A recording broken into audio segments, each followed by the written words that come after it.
With me, people started leaving en masse. This person, that person, this person. It seemed like, oh, had I not known about pneumaticity, I would get really worried that there was something wrong with me.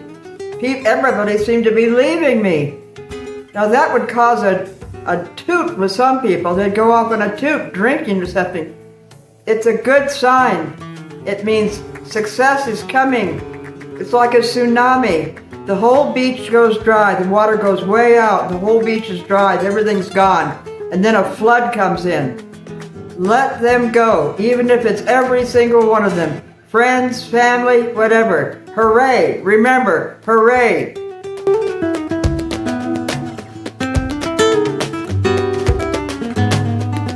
The way you're supposed to be is, as a self-expressive person, the energy wells up and you self-express. And wow, the environment should change. The next big thing, an amazing new dent. Wells up, express. Wells up, express. But instead, in the human herd, it meets obstruction.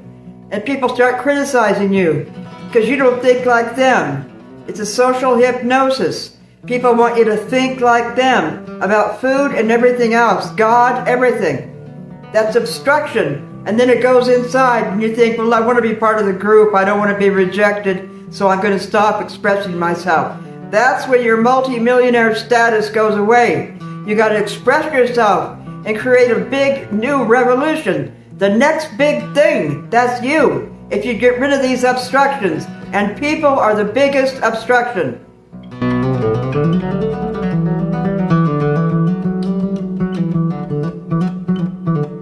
Now everybody has memory to deal with. It's embarrassing. When you were at a lower level, you were immature, you were going along with the herd, which is immoral and sick. You didn't know what was happening, you didn't know any better. Or the hormonal urges, you're giving into that. You wanted a girlfriend, a boyfriend, they influenced you. It's hard dealing with the past, but you got to put it in your devil bag. When the devil's in control, anything can happen, and everything did. Okay, don't go back to individual events, because it'll evoke anxiety, cortisol. We don't need that. That's stress. That will age you. That will block your goals. Just put it all in the bag. It goes in the bag, goes in the bag. That was my hellion days. That was my devil days. That was when the devil was in control. Just think like that. Don't think of the individual things that you have grudges against. You don't want to evoke anxiety. You want all that energy to go into becoming a multi-millionaire.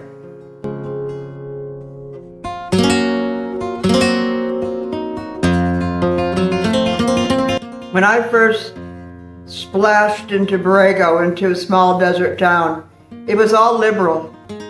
In those days, I didn't call it liberal, I called it New Age. They were all just hangout culture.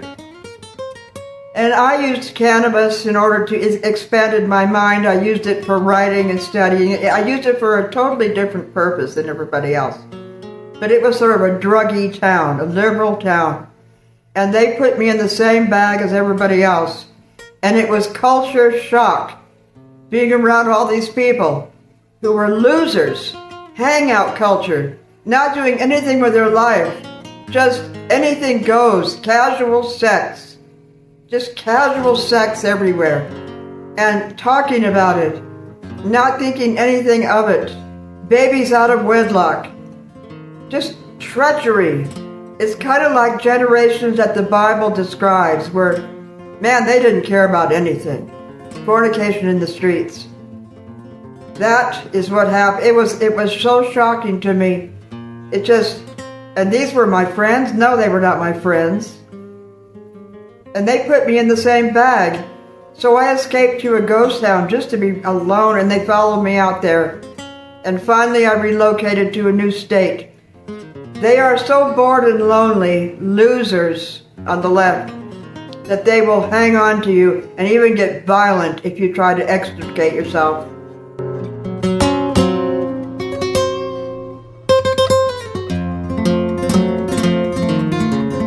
In this generation, yeah, it's about beauty. It's all about beauty. All the girls look like Barbie. If they're dark, they all look like Kim Kardashian. They all look alike. That's a sick generation too. People are unique. They should look like who they look like, not emulate some kind of a model. It's so boring. It's a boring generation. You gotta stand out in all your uniqueness. It's the Renaissance, man. During the Italian Renaissance, everybody got into their true genius. Painters, artists, playwrights, poets, singers, musicians, architects. They all got into their unique genius. They were unique. But in this generation, it's a hangout culture. They just want to sit around and gab and talk and eat. And they all look alike. Barbie or Kim Kardashian. Forget all that. Look like you, because God made you unique as a seed symbol before your birth. And you should grow into that no matter what your age.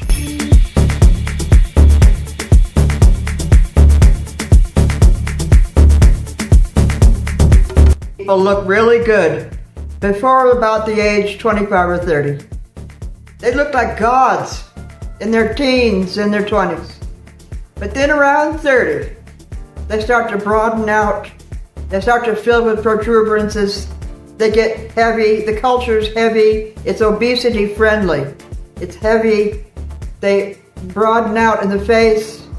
They don't look like themselves anymore. And, people see them again. They see them at the high school reunion. They look good. They see them 10 years later and, hi, like, what happened? It doesn't have to be. It's not normal and natural. It has to do with the food. And we've already discussed that. Food, not only that, adaptation to the sick culture. You start to adapt to your friends. They're filled with tattoos. They're not quite clean. Swear words, obscenities have seeped into the language. It's F every other word. Friggin' this, friggin' that, friggin' that. And you see it everywhere. And it's just sort of a dirty culture, contaminated. And you adapt to your friends, you're going to take that on. You're going to start to be like whoever you hang out with. Don't do it. It's better to be alone. People will say, oh, you're friendless. You don't have any friends. That's the in thing, to have friends. I got friends. It's been that way since the 60s. Not an individual into your hobbies and expanding your talents, but I have friends. Forget all that, friends. Don't have any friends. It's a mark of a high IQ not to have friends. Very intelligent people, Maslow found, had maybe 5 friends at the very most that could count it on their hand. Very few friends. And most people are acquaintances. They aren't your friends, but you call them friends. That's the end thing. Forget all that. Be alone. Become a multi-millionaire. Up in the head. Not digesting. Not confabulating. Not wasting time. Not hanging out.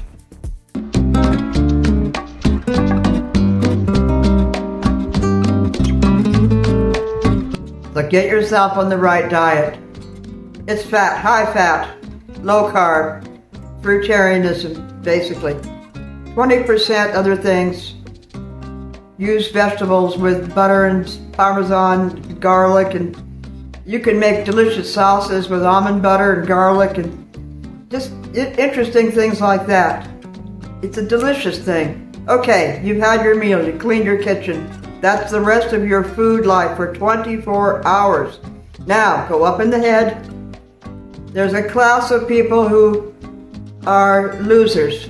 They're the biggest class in society. The have-nots.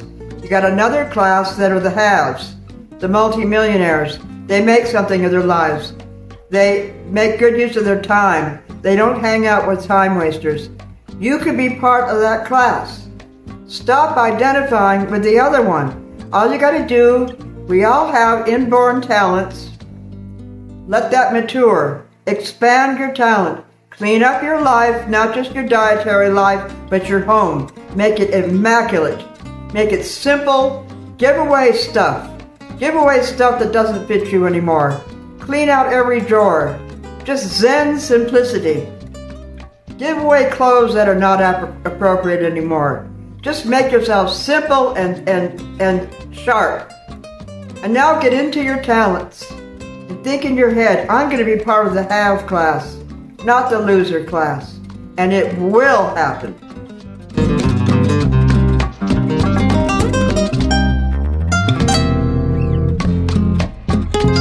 Let's go through the difference between glucagon and insulin again. Hormones. Everything changes. Your looks, your appearance, your mood, everything with hormones. The hormone the glucagon, which is evoked with fat and low carb, releases energy, releases all stored water in the system, that's bloat, puts you in fat burning mode, takes away all hunger, it's satiating. Now why wouldn't you want that? Insulin, talk about the water, it bloats you up. Talk about the energy, I don't have any energy always down in the gut digesting starch and sugar and having sugar rushes and then going like this rather than being like this all day. Talk about the inflammation.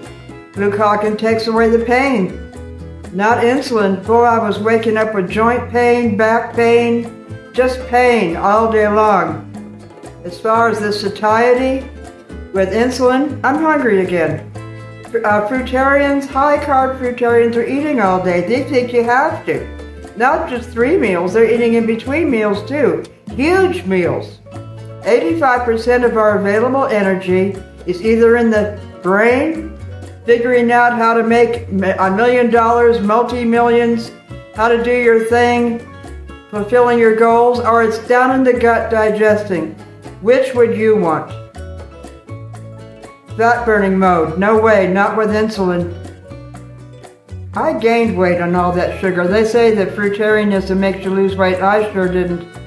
And I know people who tried it who gained up to 20 pounds. On that group, 30 bananas a day, they gained 20 pounds. And then they say, well, eventually the system, it'll all come off. But it never really does.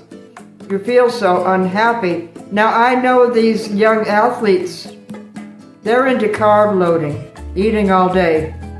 And they're running marathons and biking. That's fine. Most of us aren't doing that. And after 30, it's awfully hard to eat all that and expect to lose weight. I'd rather be on a low-carb, fruitarian diet, high in fat.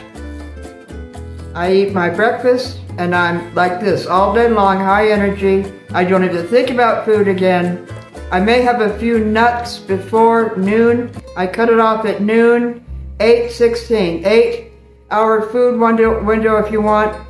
Eating the major meal like 2 or 3 hours in the morning, a few nuts later, and cut it off at noon, and then it's 16 hours to 4 a.m. the next. I usually get up between 2 and 3 and start my smoothie around 4 a.m. So that's 16 hours. Now that's a comfortable, happy life. Know the difference between glucagon and insulin. Glucagon releases energy, releases all retained water, stops the inflammation, puts you in fat burning mode, and releases all hunger. Yay!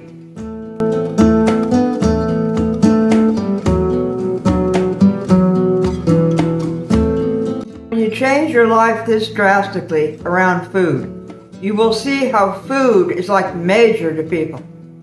It's how they think and everything. Their whole life is Epicurean, chatting and gabbing and grubbing and eating and chatting and eating and chatting, socializing. Let's do lunch. Let's do dinner.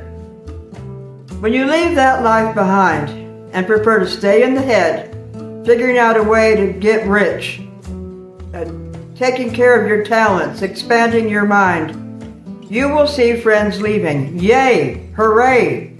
When friends leave, it's probably God doing it. You know, people are transitory. It's seasonal. You have your spouse, you have your children. That's maybe your whole life. It should be. But then you have friends coming and going. Let them go. But you may want to try to hang on.